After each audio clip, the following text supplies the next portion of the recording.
Judul videonya nggak bohong kok. Dan itulah kenapa aku nggak upload video 1 bulan kemarin kan. Dan sebenarnya yang kena nggak cuma aku doang sih, tapi kita sekeluarga.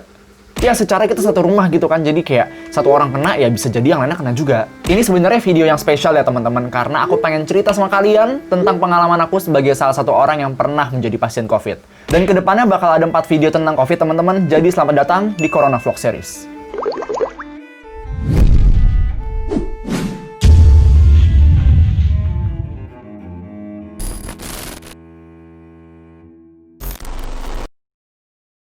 Hai teman-teman, nama aku Arvin, aku adalah koko online idaman kalian. Asik. Ya, jadi aku mohon maaf sama kalian karena aku baru bisa upload videonya sekarang. Dan sebenarnya aku tuh harus nungguin semua anggota keluarga aku sembuh dulu teman-teman, baru aku dapat izin buat share sama kalian gitu loh. Jadi mohon maaf nih sebelumnya ya.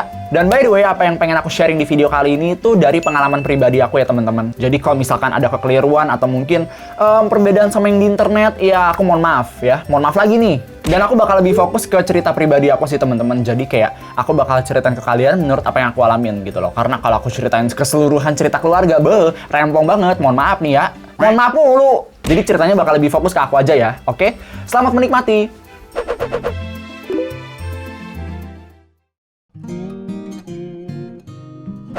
Jadi awalnya tuh dari papa ya teman-teman. Sebenarnya bukan nyalahin juga sih, tapi emang faktanya begitu kan. Karena basically kita tuh stay di rumah semua teman-teman. Sekalipun keluar ya paling ke minimarket, beli bahan makanan, beli sayur. Papa tuh masih keluar rumah sekitar sekali atau 2 kali dalam seminggu. Itu pun keluar ke Jakarta. Dan kalian tahu sendiri kan kalau Jakarta tuh zona merah.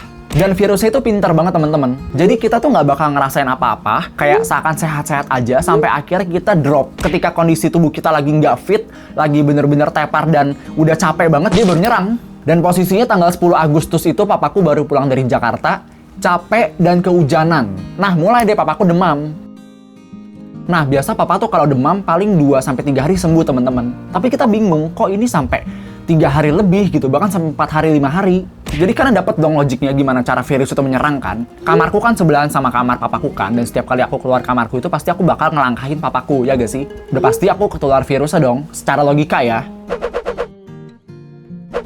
Singkatnya teman-teman, 5 hari kemudian setelah papa sakit, hari Sabtu itu kan aku ada jadwal syuting YouTube ya. Jadi aku syuting video masak dari jam 11 siang sampai jam 6 sore non-stop. Setelah syuting aku mulai tuh merasa kayak badan aku kok nggak enak, suhu tubuh aku mendadak jadi anget gitu kan. Jadi aku baru drop di hari Sabtu, makanya aku baru sakit di hari Sabtu.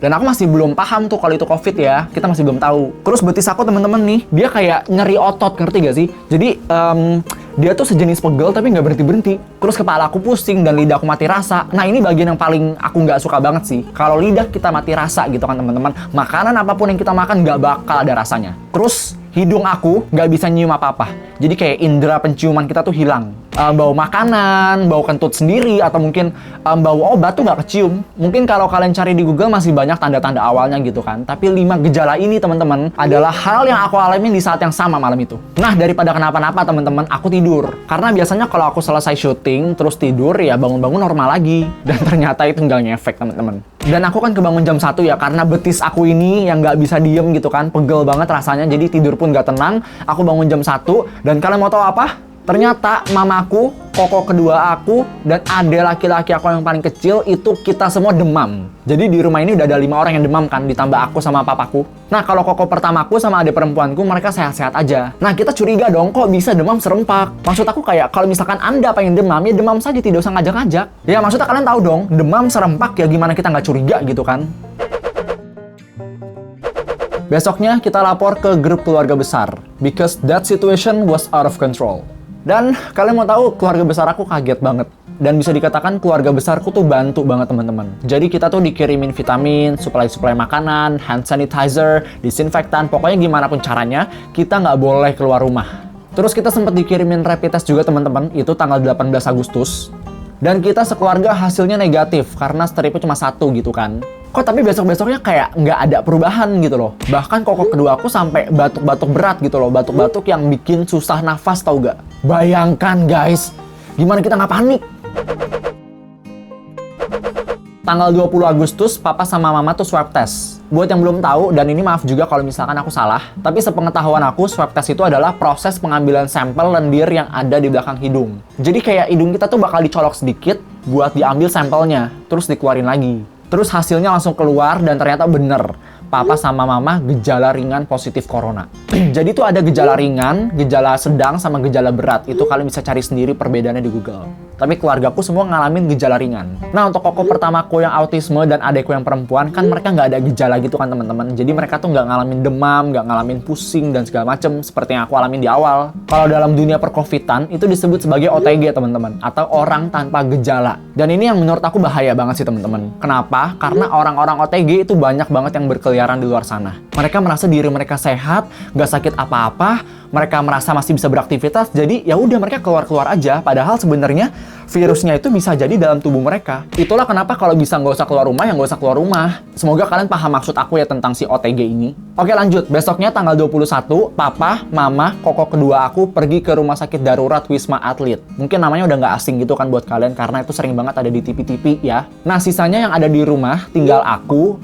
adik aku yang perempuan, adik aku yang cowok, sama koko pertamaku yang autisme ini. Nah, kenapa kita nggak ikut pergi ke rumah sakit? Karena kita masih bisa beraktivitas, teman-teman. Akhirnya kita sepakat bareng keluarga besar memutuskan kalau kita berempat ini karantina mandiri di rumah. Bahasa jeleknya kita memenjarakan diri gitu. Nah singkatnya tetangga aku itu temannya adik aku, kalau nggak salah mamanya tuh sempat ngomong ke Bu RW teman-teman, kasih tahu kalau kita sakit COVID supaya bisa dibantu. Terus Bu RW ngomong ke Pak RT teman-teman, sampai akhirnya tetangga sekitar pada tahu. Dan mulai dia tuh ada yang sensitif, kayak nggak senang kalau kita di rumah gitu loh. Bahkan temannya adik aku aja yang bawain makanan buat kita gitu kan, malah diomelin teman-teman. Kamu kalau bawain makanan harus lapor ke RT dulu, nggak boleh langsung kasih, hargai kita, gitu katanya. Lah aku kayak, men, nggak gitu juga kali. Aku tahu sih kalau mereka panik gitu kan, tapi ya nggak sampai berlebihan juga. Justru kalau misalkan kalian punya tetangga yang lagi dalam keadaan sulit, ya dibantu. Jangan malah disindir, dikucilkan, dibikin susah. Itu kan ibaratnya kayak bikin susah orang yang lagi dalam keadaan susah gitu loh. Kalau misalkan kita nggak bisa bantu orang yang lagi dalam keadaan susah, ya diem aja. Kalian kalau ngebayangin situasi aku ya, udah kena COVID gitu kan, nggak bisa kemana-mana. Terus ada orang yang kasih makanan malah diomelin. Kayak kasian gak sih? Oke lanjut, jadi tanggal 23 itu aku dan adik perempuan aku swab test. Jadi kayak sempat ada petugas medis yang datang ke rumah gitu kan.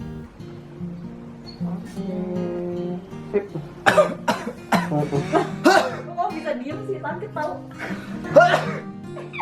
Hasilnya keluar saat itu juga, aku dan adik aku positif corona. Kaget banget. Aku pun gak nyangka kalau aku udah pernah ngalamin hal itu. Nah, kokoku yang autisme ini susah banget buat di swab, teman-teman. Dan adik aku yang paling kecil ini juga kayak ketakutan gitu. Jadi akhirnya koko aku sama adik aku yang paling kecil ini nggak di swab. Ya pokoknya gitulah teman-teman, aku nggak bisa ceritain lebih lanjut lagi karena ini udah urusan kedua orang tua aku. Dan seperti yang aku bilang di awal tadi, kalau vlog ini bakal lebih fokus ke aku kan, jadi udah kalian dengerinnya aku aja. Setelah kita tes, dokternya tuh sempat bilang teman-teman, oh kalau bisa kalian di rumah aja karantina mandiri. Tapi karena tetangga yang rese itu nggak mau kita di rumah teman-teman, jadi akhirnya ya udah daripada membuat keributan warga gitu kan, kita ngalah aja. Jadi ya wes lah, aku sama keluarga besarku sepakat kalau anak-anak di rumah bakal dibawa pergi ke Wisma Atlet, tempat yang sama kayak papa mama. Nah untuk berangkatnya kita kan nggak boleh pakai mobil online ya teman-teman, karena takutnya nular ke supir atau mungkin nular ke customer yang bakal naik mobil itu. Nah terus pas proses pencarian ambulannya teman-teman tuh drama banget. Pokoknya ribet banget teman-teman, dan aku nggak bisa ceritain ke kalian gitu kan, karena proses pencarian ambulan ini di-handle sama tante aku. Jadi aku juga nggak tahu apa-apa sebenarnya. Ya pokoknya terima jadi aja lah. Itulah fungsinya keluarga teman-teman, untuk saling menolong. Dan tanggal 25 itu adalah pertama kalinya aku naik ambulan teman-teman. Dan aku nggak mau lagi.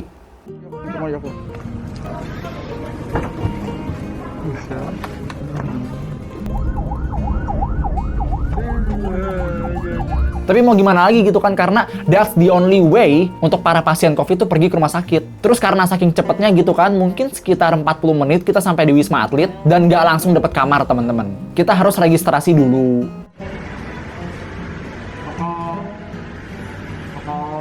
Abis itu masuk ke dalam ruangan IGD, pokoknya ruangannya tuh biru semua gitu kan. Nah di sana kita diambil darah.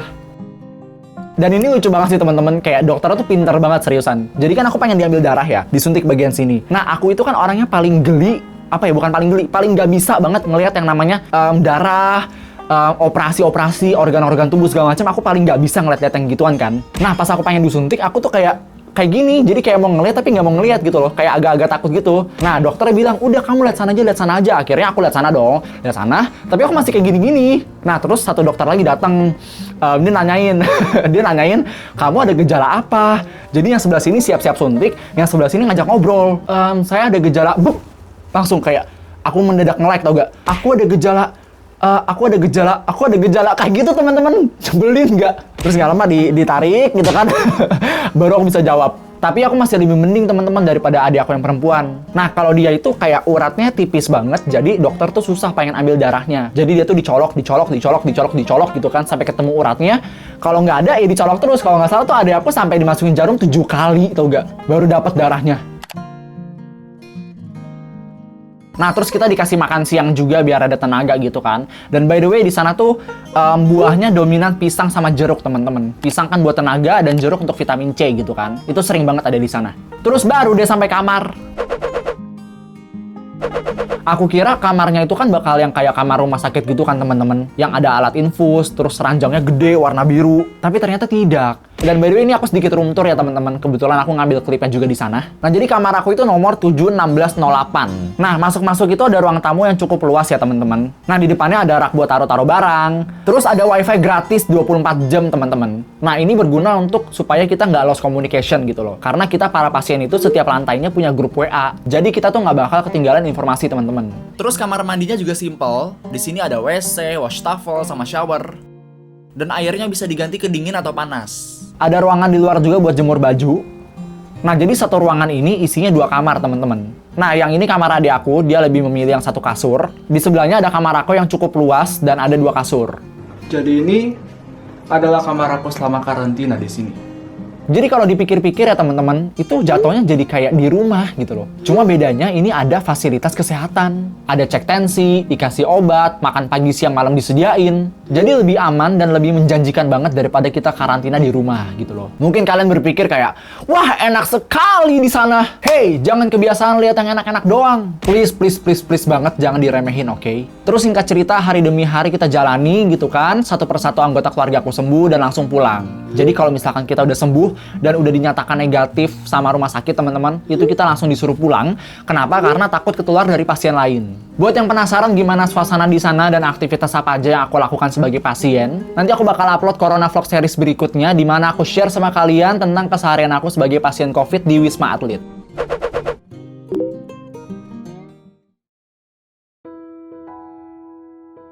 Oke teman-teman, jadi segitu aja buat video kali ini. Dan aku harap apa yang aku share sama kalian itu bermanfaat ya. Kalau saran dari aku adalah sebisa mungkin untuk stay di rumah aja deh. Nggak usah kemana-mana gitu loh. Karena saya sudah stay di rumah, tapi saya masih kena. Dari orang tua pula. Tapi kalau misalkan kalian keluar pengen beli kebutuhan pokok, terus ke supermarket, atau mungkin ke tempat-tempat yang kayaknya, oh aku harus keluar rumah nih, ya itu masih it's okay lah ya. Tapi kalau sekiranya nggak penting-penting banget teman-teman, nggak usah lah.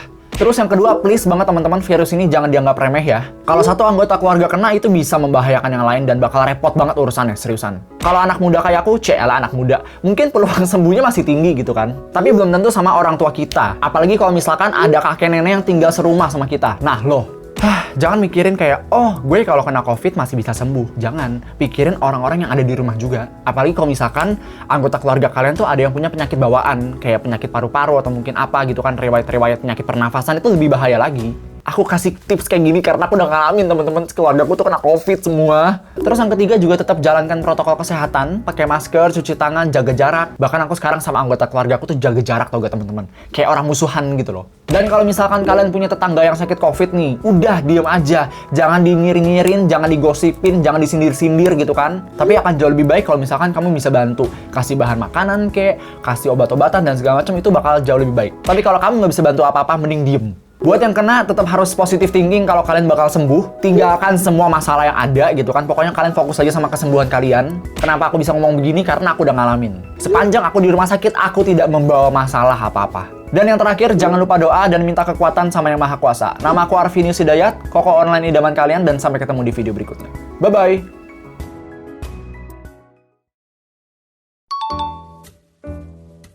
Oke, jadi hari ini tanggal 25 Agustus jam 23.32. Dan ini teman-teman, tadi aku masih ada bekas suntiknya. Dan ini aku masih gak lepas karena gak tahu kenapa masih ngilu gitu loh. Jadi kalau diginiin tuh kayak masih agak ngilu aja tangannya. Dan sekarang ini aku lagi makan bubur. Aku tim bubur diadu, kalau kalian gimana? Dan ini buburnya bukan yang dari rumah sakit ya teman-teman. Tadi tuh papa sempat order gitu sama temennya. Kalau kita lagi sakit kayak gini, makan itu penting banget teman-teman. Aku yang biasanya kayak makan tuh jarang banget di rumah, sekarang jadi mau nggak mau harus dipaksain makan. Karena virus ini bakal lebih bahaya kalau misalnya daya tahan tubuh kita lemah teman-teman. Oke, jadi kayaknya aku pengen abisin buburnya dulu, abis itu pengen mandi terus istirahat. Sampai ketemu nanti. Doain semoga aku cepat sembuh ya. Dan kalian juga jaga kesehatan, oke?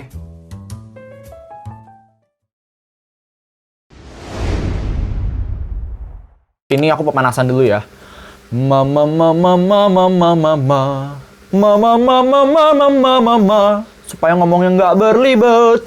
Dan tangan aku tuh rasanya udah gatel banget pengen megang laptop mau ngedit tau gak? What do I have to say? Dan itulah kenapa aku nggak upload video satu. Duh gatel ketek aku. Maklum udah sembuh kan, jadi kayak energi udah balik lagi gitu loh. Jadi buat yang belum tahu swab test. Jadi buat yang belum tahu swab test itu adalah jadi mereka tuh nggak ngalamin sakit, tapi sebenarnya mereka sakit. Gimana sih maksudnya? Mereka tuh nggak ngalamin sakit, demam dan segala macam, tapi sebenarnya mereka ada virusnya di dalam tubuh. Kadang-kadang ngalah itu bukan karena kita kalah teman-teman, tapi karena kita kasihan gitu loh. Dan aku nggak bisa ceritain semuanya ke kalian karena, Bang, saya mau vlog nih bang. Singkat cerita, hari demi hari kita jalanin dan satu persatu anggota keluarga udah sembuh dan langsung disuruh. Singkat cerita, hari demi hari kita jalanin teman-teman dan dahaknya itu loh. Kalau kebanyakan ngomong tuh kayak langsung naik-naik ke sini dan dia tuh naiknya nanggung. Jadi ngehambat ngomong banget.